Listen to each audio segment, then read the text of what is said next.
You finish a conversation, nothing bad happened, no argument, no drama, but you feel exhausted, like someone just ran a marathon inside your skull. Most people think it's introversion. It's not. It's something deeper, something you've been doing without realizing. And I'll show you exactly what it is in the next 20 seconds. Why it matters. Because this invisible drain isn't just stealing your energy, it's quietly shaping who you avoid, what you say, and how small your world becomes. 1. Emotional filtering. You're not just listening, you're translating. Every sentence they say, you're running it through a filter. Are they upset? Do they need reassurance? Did I say something wrong? You're listening to their words, and listening to their tone, and watching their face, and managing your own reaction, all at the same time. Example. Your coworker says, "I'm fine," but their voice is flat. So now you're solving a puzzle you didn't sign up for, decoding what fine actually means, while also deciding how to respond without making it awkward. Consequence. Your prefrontal cortex is doing 4 jobs at once. That's not socializing. That's cognitive overload. Take people's words at face value unless they explicitly say otherwise. Not every sentence is a riddle. 2. Conversational load imbalance.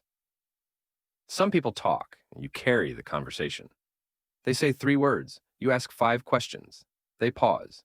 You fill the silence. Example. You're at dinner with a friend. You ask about their weekend, their job, their dog. They answer. Then, nothing. So you ask something else, and again. You leave feeling like you just hosted a podcast episode they didn't want to be on. Your brain is doing their half of the work. That's called parasocial labor, and it's exhausting. Fix. Let the silence sit for 3 seconds. If they don't fill it, they weren't invested, and that's information. 3. Hypervigilant self-monitoring. You're not present in the conversation. You're watching yourself. Have the conversation. Did I laugh too loud? Was that joke weird? Am I talking too much? Example. You tell a story at a party. Halfway through, you notice someone check their phone. Now you're not finishing the story. You're wondering if it was boring, if you should wrap it up, if everyone secretly wishes you'd stop. Consequence. You're stuck in a mental surveillance loop. Psychologists call it meta-awareness. It splits your attention in half. Fix. Finish your thought before. You evaluate how it landed, one thing at a time. 4. Emotional absorbing. You don't just hear their problems, you feel them. They vent, and suddenly their stress is your stress. Example. A friend complains about their boss. 10 minutes later, you're angry at their boss. You've never met this person, but now you're carrying their resentment like it's yours. Consequence. Mirror neurons are firing. Your nervous system is syncing with theirs. You're literally absorbing their emotional state. Fix. Acknowledge their feelings without adopting them. Compassion doesn't require infection. 5. Masking your true reactions. You're performing. They say something you disagree with. You nod. They tell a bad joke. You laugh. They share an opinion that makes you uncomfortable. You stay neutral. Example. Someone at work says something subtly offensive. You don't want to cause tension, so you smile. But inside, you're managing 2 reactions, the real one and the fake one you're showing. Consequence.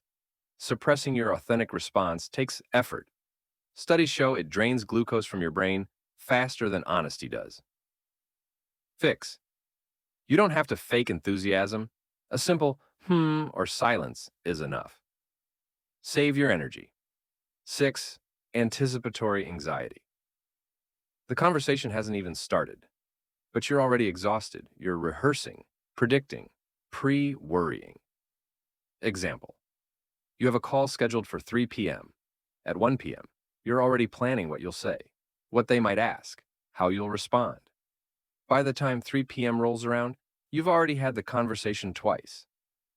Consequence. You're burning energy on a hypothetical interaction. Your amygdala can't tell the difference between imagination and reality. Fix. Don't prep for conversations like they're interrogations. Show up, respond, done. 7. Validating everyone else. You agree, you affirm, you validate, even when you're not sure you should. Example, a friend complains about something petty. You know it's petty, but you say, yeah, that's so frustrating, because disagreeing feels risky. Consequence, constant validation requires you to suppress your own perspective. That's cognitive dissonance, and it's draining. Fix, you can support someone without co-signing everything they say. That sounds tough, works without lying. 8. No reciprocal interest. You ask questions, they don't. You share something vulnerable, they change the subject. Example, you mention you've been stressed. They say, oh yeah, I've been so stressed too. And then they talk about themselves for 10 minutes. You realize they never asked why you were stressed. Consequence, one-sided emotional labor creates a dopamine deficit. Your brain expected reciprocity. It didn't get it. Fix, notice who asks you questions. Those are your people. The rest are just taking. 9. Overstimulation from small talk.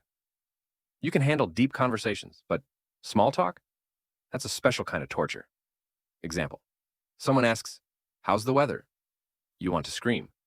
Not because it's a bad question, but because your brain is trying to find meaning where there isn't any. Consequence, small talk offers no informational reward. Your brain is working without payoff. That's called cognitive friction. Fix, accept that some conversations are filler. Not every interaction needs depth. It's social maintenance, not connection. 10. You're an emotional thermostat. When the vibe drops, you fix it. Someone's uncomfortable? You crack a joke.